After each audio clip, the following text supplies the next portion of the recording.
अब मैं जो बात करूंगा अभी सीरीज वाइज मैं सब लेकर आऊंगा आपके लिए रिवीजन हो, राइट। आपने पहले पूरे साल तो पढ़ा ही होगा, अगर आपने 80 स्कोर किया है, 85 स्कोर किया है, 70 स्कोर किया है, तो कुछ ना कुछ तो बुक खोल के देखे ही होंगे, राइट। तो अब जितने स्पीड थोड़ा मैं एकदम पूरे एक्सप्लेनेटरी नहीं होने वाला, लेकिन फिर भी आपके लिए इतना रिवीजन करूंगा कि आपको पूरा याद आ जाएगा, पूरी याददाश्त रिटर्न आ जाएगी, ठीक है। तो चलो शुरू करते हैं। आज सबसे पहले ज्योमेट्री का भयंकर नहीं, easy chapter similarity.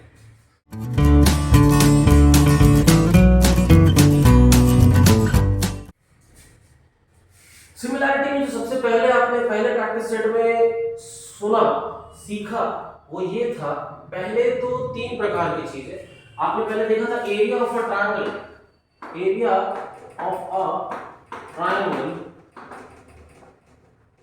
Half into base into height, ठीक है, ये आपको जानकारी थी। उसके बाद उन लोगों ने रेशियो ऑफ द एरियाज के बारे में बात करना शुरू किया। तो उसमें ये देखा आपने कि अगर आपके पास दो ट्रायंगल्स हैं जिनका एरिया होता है a1 और एक दूसरा है a2, तो a1 अपॉन a2 जो होगा वो होगा half into base 1 multiply by height 1 upon half into base 2 multiply by height 2। लेकिन आप जानते हो यहां पर दोनों हाफ हाफ कट जाएगा क्योंकि सेम है, इसलिए वो दोनों कट जाएंगे, इसलिए आप ये लिखते ही नहीं, राइट। तो उसके अंदर आपने पहली जो प्रॉपर्टी पढ़ी थी उसमें ये देखा था कि ratio of the areas is equal to the ratio of the product of their bases and corresponding heights. यानी अगर दो ट्रायंगल्स हैं जिनके बेस और हाइट दोनों अलग हैं, तो उनका जो एरिया का रेशियो होता है उनके corresponding base into height upon base into height. ये आपने पहली प्रॉपर्टी पढ़ी, ठीक है। जो दूसरी प्रॉपर्टी आपने पढ़ी थी वो ये थी, अगर आपके पास दो ट्रायंगल्स हैं, ठीक है, जिनके बेसिस इक्वल होने चाहिए। क्या इक्वल होने चाहिए? बेसिस इक्वल होने चाहिए। अगर आपका बेस 1 दूसरे ट्रायंगल के करस्पॉन्डिंग बेस के इक्वल है तो भाई बेस बेस भी कट जाएगा, ठीक है, जो इक्वल होते हैं वो कट जाएंगे, बचा कौन? Height upon height. तो जिन दो ट्रायंगल्स के बेसिस इक्वल होते हैं वो आ जाएगा area 1 upon area 2 is height 1 upon height 2, उनके करस्पॉन्डिंग हाइट्स के रेशियो के बराबर होगा। जो तीसरा आपने देखा था, अगर दोनों ट्रायंगल्स के, ये तो क्या था, ये इक्वल है, ठीक है। अब दूसरा इसमें जो बात है, अगर हाइट 1 दूसरे वाले हाइट 2 के इक्वल आता है तो that will become base 1 upon base 2, यानी करस्पॉन्डिंग बेसिस के रेशियो के बराबर, ठीक है, ये आप जानते हो, ओके। तो इसके अंदर ये जो कंडीशन है, ये जो कंडीशन यहाँ पे देखो डायग्राम बनाता हूँ उसको लेकर के मैं, ठीक है। अच्छा, एक फोर्थ कंडीशन जो कभी अपेयर हो जाती है वो लिख देता हूँ। अगर आपका देखो यहाँ पर बेस इक्वल है, यहाँ पर हाइट इक्वल है, यहाँ पे दोनों ही इक्वल नहीं है। अगर बेस और हाइट दोनों इक्वल हो जाते हैं, देखो area of triangle total depend करता है बेस और हाइट पर। अगर बेस और हाइट दोनों ही इक्वल हो जाए किसी ट्रायंगल पे, ठीक है, तो आप सीधा बोल सकते हो area of triangle first one is equal to the area of the second triangle. तो चार तरीके आप लोगों ने पढ़े कि इस चार तरीकों से अवेलेबल हो सकता है आपको। अब आपने पढ़ा था बेसिक प्रोपोर्शनैलिटी थ्योरम, पढ़ा था basic proportionality theorem. Basic proportionality theorem क्या कहता है? अगर आपके पास एक ट्रायंगल है ABC, अगर आपके पास एक ट्रायंगल है ABC और एक लाइन पास होती है और वो कट करते हुए जाती है दोनों साइड पर एक अलग अलग पॉइंट पे, एक यहाँ काटता है, यहाँ काटता है, वो एक लाइन ऐसी भी हो सकती है, वो ऐसी भी हो सकती है, कैसे भी उसको दो साइड को काटना है, दो साइड्स को काटना है अलग पॉइंट्स पे। मान लीजिए P और Q हो जाता है, ठीक है, और ये लाइन को पैरेलल होना पड़ेगा इस साइड को, ठीक है। तो यहाँ पे क्या कंडीशन होता है कि line PQ should be parallel to side BC, ठीक है। अगर ये ऐसा रहा तो ये वाली लाइन को इसको पैरेलल होना पड़ेगा, और अगर ऐसा रहा तो ये वाली लाइन को इसको पैरेलल करना पड़ेगा। मतलब जिन दो को काट रहा है उसके तीसरे वाले से पैरेलल होना ही चाहिए, तभी जाकर के आप लगा पाओगे basic proportionality theorem. Basic proportionality theorem, ठीक है, बेसिक प्रोपोर्शनैलिटी थ्योरम लगा पाओगे। अब इसके अंदर क्या था कि ये जो साइड्स कट गए, अब ये साइड्स पूरा AB था, तो अब क्या बचेगा, ये और ये दो अलग अलग हो गए, ये और ये दो अलग हो गए, तो इनकी जो रेशियोज हैं यानी AP upon PB will become equal to AQ upon QC. AP upon PB will be equal to AQ upon QC. ठीक, ये है बेसिक प्रोपोर्शनैलिटी थ्योरम। इसके बाद आपके पास टेक्स्ट बुक के अंदर प्रॉपर्टीज थी, property of three parallel lines and the transversals, और फिर एंगल बाइसेक्टर वाला प्रॉपर्टी था, जो उन दोनों को कैंसिल कर दिया, तुम्हारे क्वेश्चन से रिमूव कर दिया। बात करते हैं टेस्ट ऑफ सिमिलैरिटी के बारे में। Test of similarity,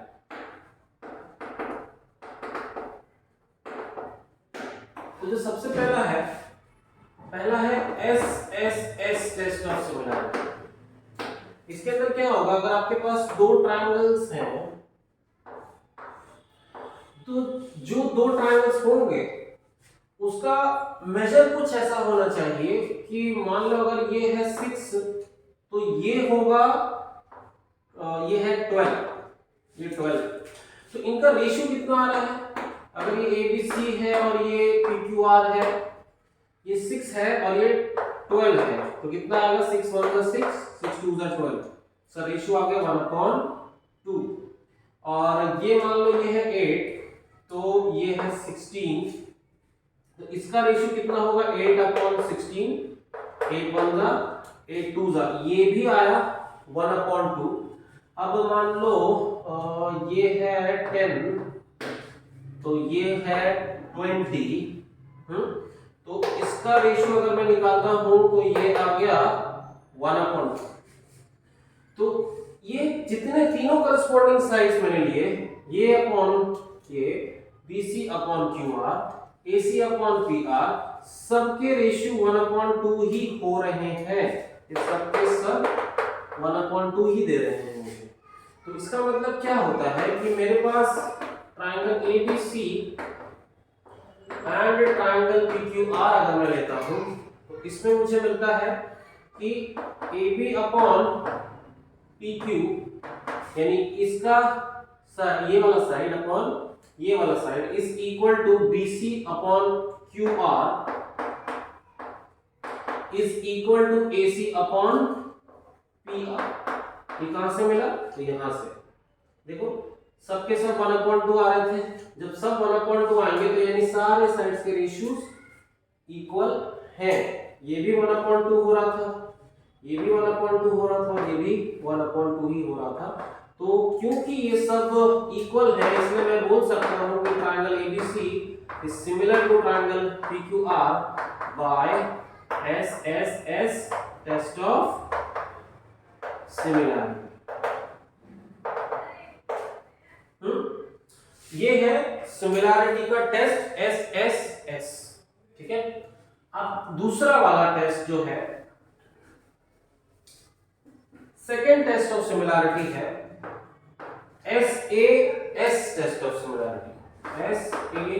SAS test of similarity. इसके अंदर क्या होगा, यहां पर भी आपके पास दो ट्रायंगल्स हैं और इसके अंदर आपको अगर दो ही रेशियो मालूम होने चाहिए, दो ही रेशियो, मान लो ये 6, ये 12, ये 10, ये 20, ठीक है, ये आपको पता है। ये आ रहा है 6/12, यानी AB अपॉन PQ अगर आप कर रहे हो तो कितना आ रहा है? 6/12, कितना आ गया? 1/2। आप जब BC अपॉन QR कर रहे हो, BC अपॉन QR, इसका ये वाला साइड और इसका ये वाला साइड, ये कितना आ रहा है? 10/20, ये भी आ गया 1/2, ठीक है। अब ये दोनों भी रेशियो सेम आ रहे हैं, और आपको एक और चीज अगर दिया हुआ है, एक एंगल। अब देखो, अगर ये साइड और ये साइड इन्वॉल्व है मेरे इक्वल रेशियोज में, ठीक है, तो जो एंगल इसके बीच में आ रहा है ना, वही वाले एंगल कॉमन होने चाहिए। कोई भी दूसरा रहेगा तो SAS टेस्ट नहीं बनेगा। SAS टेस्ट बनने के लिए ये साइड और ये साइड जहां मीट हो रहे हैं, अगर मान लो ये वाला साइड और ये वाले साइड अगर मेरे रेशियोज में आते हैं, तो ये जो एंगल उन दो साइड्स के बीच में बनता है वो वाला एंगल कॉमन होना चाहिए। तो B भी अगर Q को कॉमन है तो फिर मैं दो ट्रायंगल्स के नाम लिख करके उनको कह सकता हूं कि AB अपॉन PQ अगर इक्वल है BC अपॉन QR के और एंगल B और एंगल Q कॉन्ग्रुएंट है, उसके बाद मैं आराम से बोल सकता हूं कि ये दोनों ट्रायंगल सिमिलर हैं। कौन से टेस्ट से? By SAS test. ये था SAS टेस्ट ऑफ सिमिलरिटी, ठीक है। बच्चे इसको आराम से देख पाता बता देते हैं कि ये टेस्ट ऑफ सिमिलरिटी। इसमें क्या होता है, यहाँ पर भी आपके पास दो ट्रायंगल है, उसमें अगर आपके पास एक ट्रायंगल ABC, दूसरा ट्रायंगल PQR आपके पास है, तो भाई अगर ये वाला एंगल इसको इक्वल है और ये इसके इक्वल है, तो ये करस्पॉन्डिंग एंगल्स इक्वल आ गए।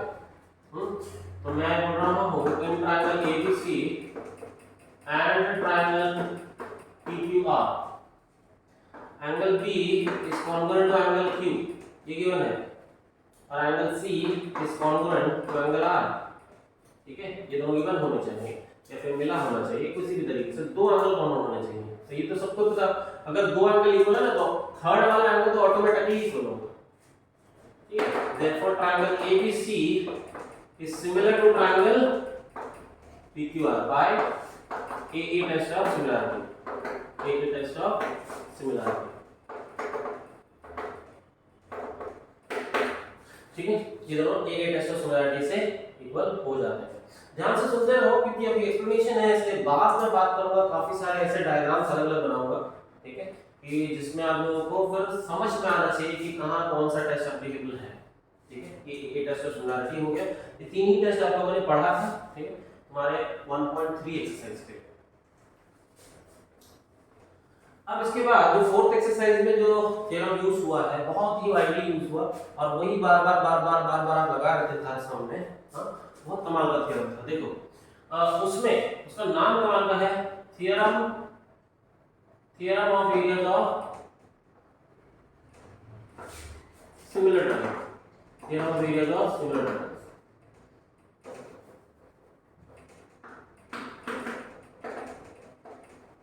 Theorem of areas of similar triangles, इसमें एक कंडीशन एप्लीकेबल अवेलेबल होनी चाहिए, कंडीशन अवेलेबल होनी चाहिए, अगर वो नहीं है तो आप ये नहीं लगा सकते, ठीक है। और अगर नहीं दी हुई है और अगर आप उसको प्रूव कर सकते हो तो आप लगा सकते हो। यानी क्या होना चाहिए, आपके पास जो दो ट्रायंगल्स दिए हुए हैं, ये दो ट्रायंगल्स हैं, ये दोनों सिमिलर होने ही चाहिए। अगर वो सिमिलर नहीं है तो आप देखो इसका नाम ही लिखा है theorem of areas of similar triangle, ठीक है। अगर सिमिलर नहीं है तो आप ये नहीं लगा सकते, ठीक है। अगर सिमिलर है तो आप ये लगा सकते हो, तो कैसे लगा सकते हो? अगर मेरे पास दिया हुआ है triangle ABC similar to triangle PQR, sometimes वो नहीं दिया होगा लेकिन आप प्रूव कर पाओगे सिमिलर, वो भी मैं भी दिखाऊंगा। देखो triangle ABC similar to triangle PQR, तो area of triangle ABC upon area of triangle PQR, area of triangle ABC upon area of triangle PQR, वो जो होगा वो ये करस्पॉन्डिंग साइड्स के रेशियो के स्क्वायर के बराबर होगा।